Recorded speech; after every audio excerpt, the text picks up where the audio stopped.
අපි මේ හැදුවේ දන්සලේ ඉන්විටේෂන් කාඩ් එක. ඔක්කොම අතින් තමයි ඩිසයින් කරේ. අපි ඉතින් සව් දන්සලක් තමයි දෙන්නේ.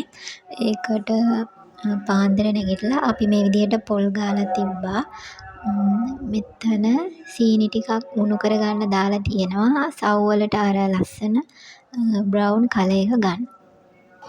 මේ අපේ යාළුවෝ ටික හෝගාලා පොල් මිරිකනවා, බ්ලෙන්ඩ් කරනවා. ඒ ටික තමයි මෙතන කරන්නේ.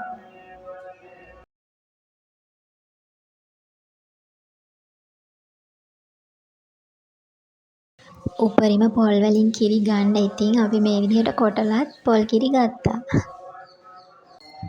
ඊට පස්සේ මෙන්න මේ භාජනයේ අපි මුලින්ම සව් ටික තඹ ගන්නවා. මේ තියෙන්නේ පොල් කිරි දාලා ඉවරුණාට පස්සේ තිබුණ විදිහ. මෙන්න අපේ සව් දන්සල පටන් ගන්න තැන. අපි කලින් දවසේ සව් කොළ වලින් ලස්සනට මල් හදාගත්තා. ඊට පස්සේ අපි දන්සල දෙන තැන අපි එකතු වෙලා මෙන්න මේ වගේ ලස්සනට සරසගත්තා. තව කියන්න දෙයක් තියෙනවා. නුහා තමයි පොල් ගෑවේ. ඉතින් අපේ මල් සැරසිලි ලස්සනයි නේද? අපි මේවා දාන්න කප් කඩෙන් ගෙනාවා. ඒවට සව් දාලා ට්‍රේස් වල තියලා තමයි අපි සර්ව් කරේ. පෝලිං හදලා හැම තිබ්බේ නෑ. එන අයට ළඟට ගිහිල්ලා අපි ඒවා දුන්නා.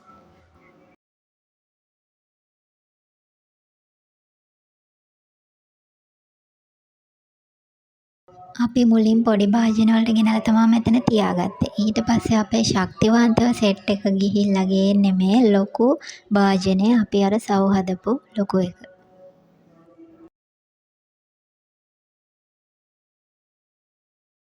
දැන් ඉතින් ආලෝකා චමෝදියම බැහැලම වැඩ. එහෙනම් අපේ දන්සලේ ඉතුරු ටිකත් බලන්නකෝ. තව දෙයක් තමයි ශිෆ්‍රා අපිට උදව් වුණා මේවා සර්ව් කරන්න. අපිට සතුටුයි ඉතින් අපි හදාගත්ත ඔක්කොම සව් ටික හැමෝටම දීලා ඉවර කරන්න පුළුවන් වුණ එක ගැන.